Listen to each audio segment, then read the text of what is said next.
What's up, guys? Man, has this year been filled with drama or not? Is it just me, or does it seem like more and more crazy stuff is happening in the bass fishing tournament world?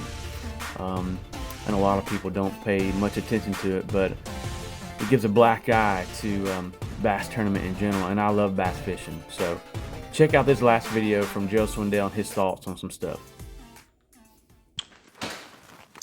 Tonight's shop conversation.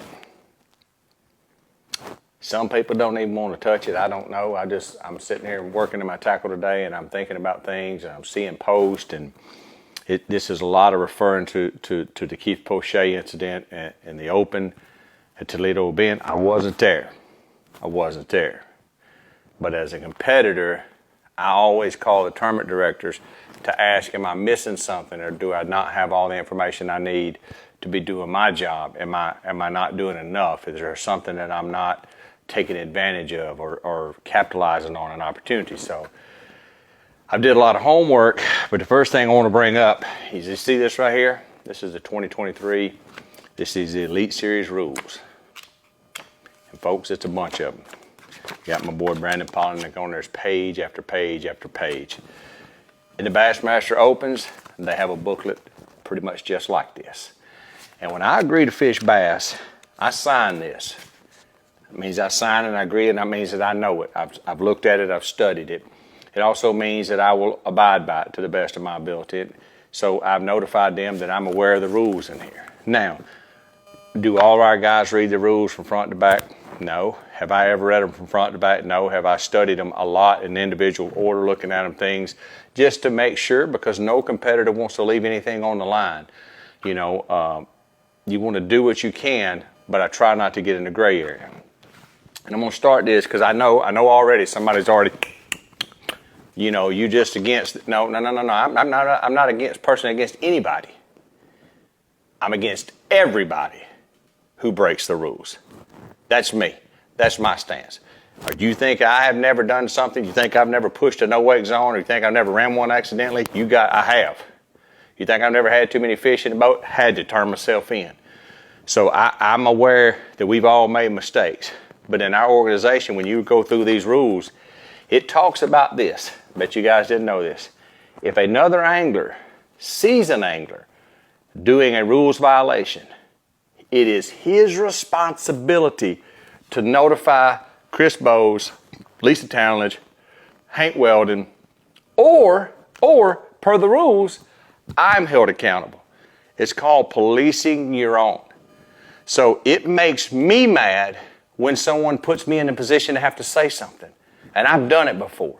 And I don't like it, but that's what the rules say. So for everybody who's had their opinion on Toledo Bend, opinion and all of what's happened, unless you sign this or read this, it doesn't really matter. See, that's how I feel about it. I just think we as professionals should lead by example. We should read the rules, and it happens to everybody. So before you say, because I've seen this on a comment, if that had been Gerald Swindle, he's Bass's baby, wouldn't nothing happen. I'm going to go ahead and tell you all this and leave this video here. Last year, you watched my nephew Trey Swindle get DQ'd at Chesapeake Bay. But because he didn't have enough insurance. It wasn't that he didn't have any insurance. He didn't have the proper amount. So you know what I did? I was at Key West. I called my nephew. I said, you own it, nephew. You own it. If you broke the rules, whether we agree with Hank or not, we signed that book. You signed that book that said that this is what's going to happen. So that's how it's got to go.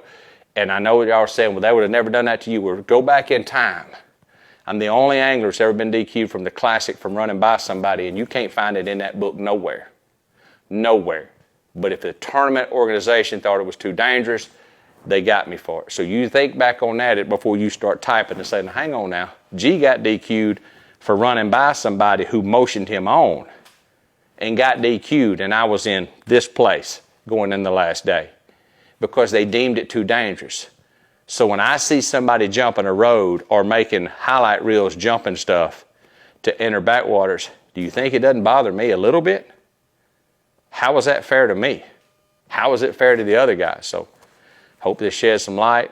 I know there's a million stories out there, but I promise y'all, I've did my homework. I've called the tournament directors because I always want to know. Because when I get to Sabine, if there's something out there that I can do to gain an edge and I've studied it, I'm going to do it. Like I'm going to fish to the limit. I just don't want to go past the limit. So by doing that, by information gathering, learning, talking, calling Hank, calling Chris Bowes, calling Lisa, and they'll all tell you, I've worried them to death on stuff because I just want to know. I built a plate for my trolling motor to hold my wiring harness. Hennessy built it for me. It was awesome. But I can also stand on it. It's deemed illegal, so I can't stand on it. You know what I did? I called them. Hey, is this illegal? Yeah, it's illegal. Okay. So there you go. Hope it sheds some light. Good fishing to everybody. I'm not against anybody. I'm against everybody that breaks the rules.